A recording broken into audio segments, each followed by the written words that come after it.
Alright, ladies and gentlemen, welcome back. This is HD StarCraft, and I'm here to bring you guys Game 1 between the newest players here in the Round of 8 tournament from the European Heart of the Swarm event. And I'm so excited because this tournament really has been everything that I think we all as viewers and me as a caster could have hoped for.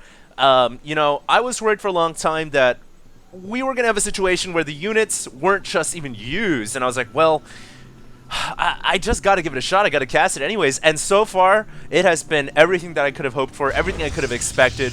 You know, count on the pro gamers. When you've got really smart people controlling the game here and playing their races out, and, you know, StarCraft 2 players are really, really smart, man. You got to be smart to play this game at a high level. You will see the new units and strategies being used. We've seen countless build orders. We've seen countless ideas just kind of getting formulated and fleshed out, and so far it has been absolutely amazing. Now, this is the last round of 8 game from this tournament, and I've already casted the other 3 round of 8 games. We already know who's going to be in the semifinals, but there is one slot remaining. One slot remaining for any of these 2 players, and with that, let me go ahead and do the introduction. Down in the bottom right-hand corner of Ohana again, we've got the orange Protoss player. His name is Cougar, and interesting name once again. I won't make any references to Cougars or any of their, I guess it's a little sexist, if you will, so I won't make any references to that. I only know about that when I go out to bars with my friends. Don't get hit on by that Cougar. Over at the top left-hand corner, we have Empire's leader, Ho8ot, and that's actually not how you spell his name. I believe it's Ho8ot, but for whatever reason it's Ho8ot this time, so that's how we'll pronounce his name. And Ho8ot will be the green Zerg at the top left-hand corner. And once again, the map is Ohana. I guess we go ahead and revert it back to one of the older maps, and the reason I think for that is because all the round of 8 games probably were played at the same time, and the way I'm casting it, obviously it comes out in a different order, so probably all the round of 8 games here are going to be on Ohana, but I'm guessing the semifinals onward will be on a different map. I'll take this opportunity to go ahead and let you guys know about a slight technical issue here. When I loaded up the replay pack, Game 1 was actually only 2 seconds long. And, I loaded up, I was like, what happens here? And obviously nothing. They just leave the game instantly. So, that means one of 2 things. Either this is going to end in a 2-0, or it's going to mean that one of these games is already over and one of the players already has a score of 1-0. So I don't know which one it is, but I do know that there's a hatchery coming up right now in the natural of the Protoss player. Whoa, calm down here, hold your horses. All right, so this is actually a strategy that some Zerg players can employ. I've actually done this many times before against Dopa, and the way this works is basically you get a hatchery down at the natural, and you make a queen out of it and plant a creep tumor down so that the Protoss player cannot make anything as a nexus. And why is this Overlord already able to poop creep? That's weird. That is actually really weird. Can Overlords poop creep already in Heart of the Swarm? And is this some kind of sick strategy that I'm not aware of? Once again, just going back to what I was saying before, man, Heart of the Storm, all about cool new units and abilities. Now, what is he going to do? He's got creep here. No, he runs the drone up into the main. And I actually don't know the reason behind building the hatchery there then. Do you need the hatchery there to begin pooping creep? I'm not entirely sure, but as it stands, he tried to get the evolution chamber down, but he wasn't able to do so. And I can't really fathom what the idea behind that was. I think maybe he was hoping that there wouldn't be an early Zealot out. Obviously, this works well if the Protoss doesn't have a gateway up already, but of course Cougar did. And because Cougar had the gateway up, he was able to get a Zealot out and kills off not only the drone, but also the Overlord. Now, there are some Zerglings working through the side rocks, looking to punch a hole through the side, the belly of the Protoss natural. But a very interesting start to this game, and I can't help but feel that Ho8ot is behind now. It's not like he did get the cancel off on the hatchery, sure. So he gets some of his money back, but it does set him back a little bit because it means his natural hatchery isn't up as soon as you would normally like. However, having said that, he did block the Protoss natural for quite some time. And so now, you know, revising my thought process a little bit, since he did block the Protoss natural, I feel like this might have been effective. It's really hard to tell. It's too early to see, but if we're looking at the, you know, the Harvester tab, it's 25 to 20, 38 to 27.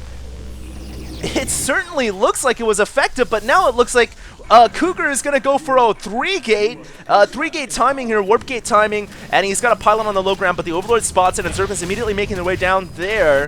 However, Zealots are warping in on the low ground. And that is going to shut down the Zerglings, and so the pylon will be reinforced, and this warp gate really came...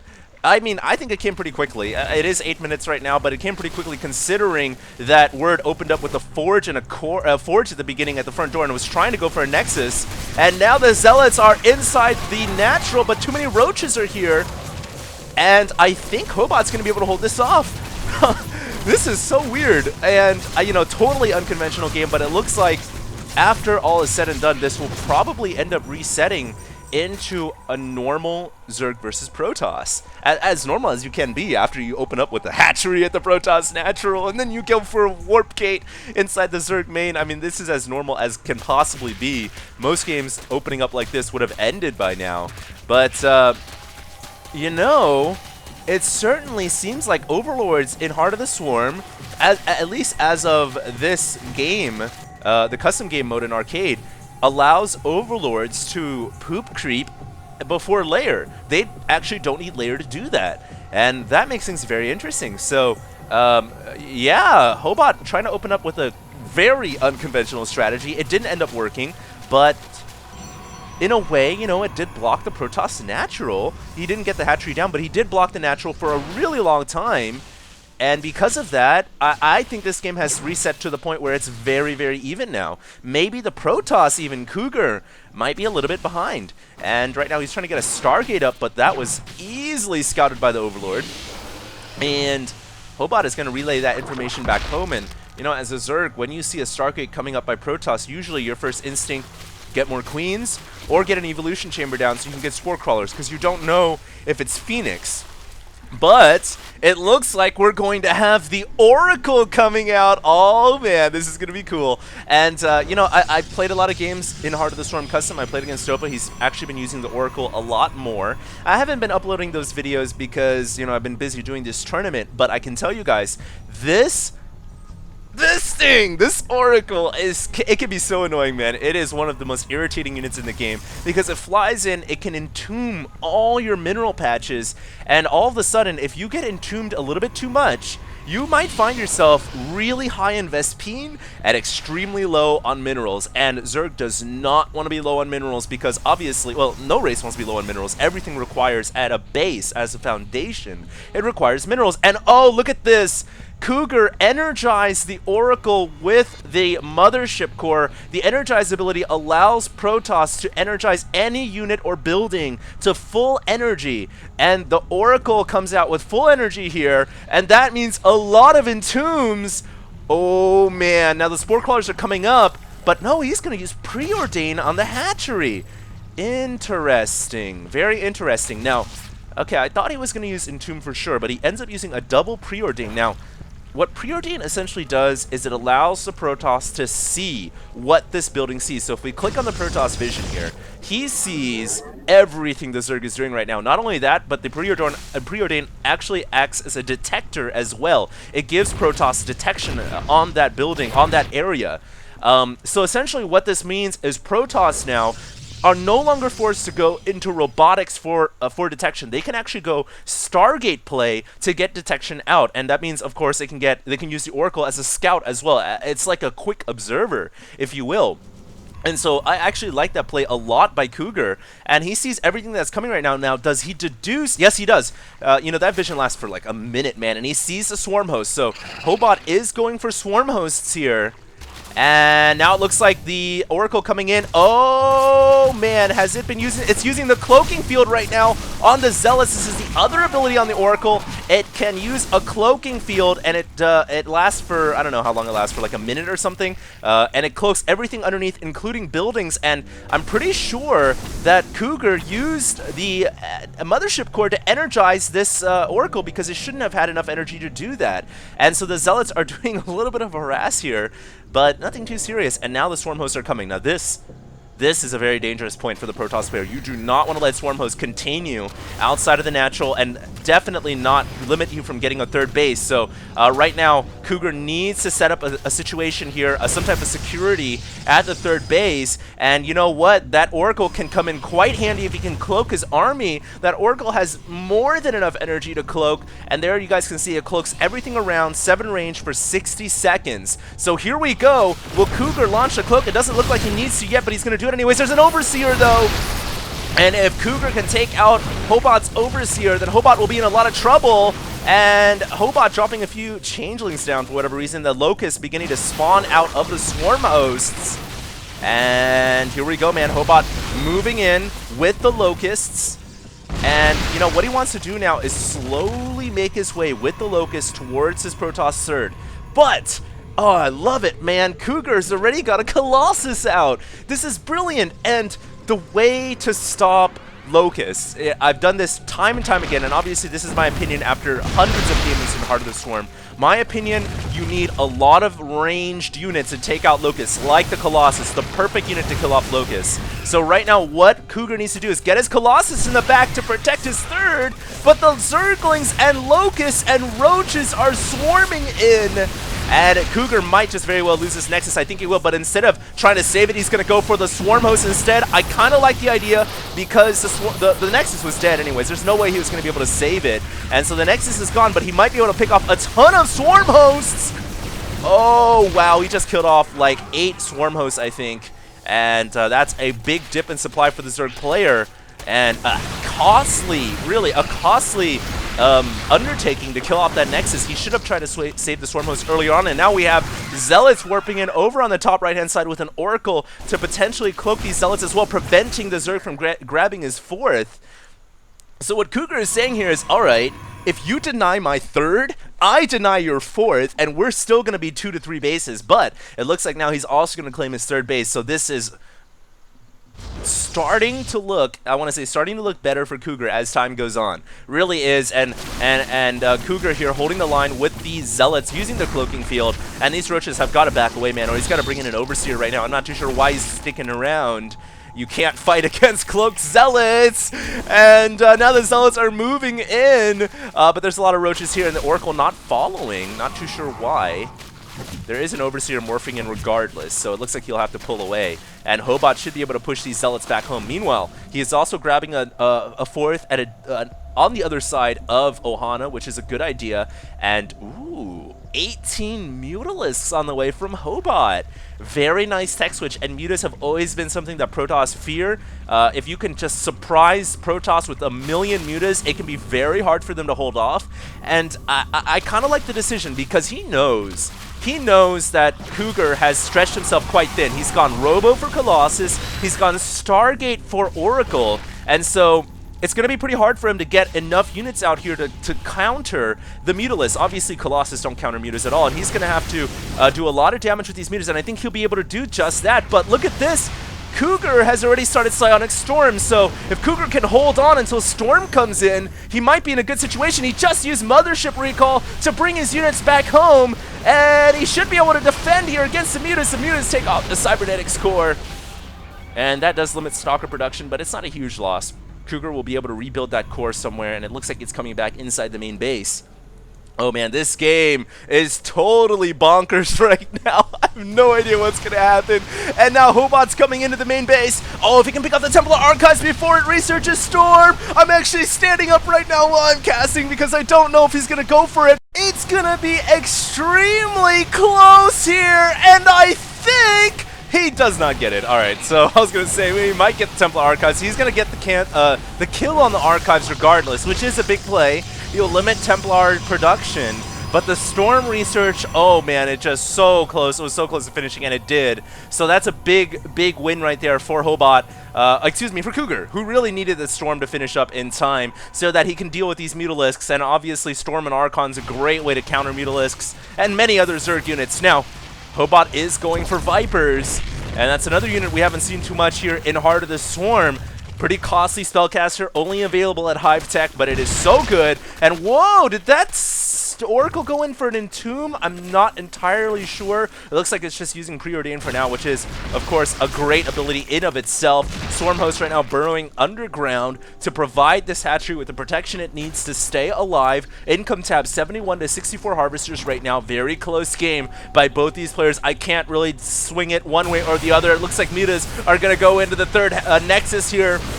And going for Photon Cannons first, but the Storm is coming!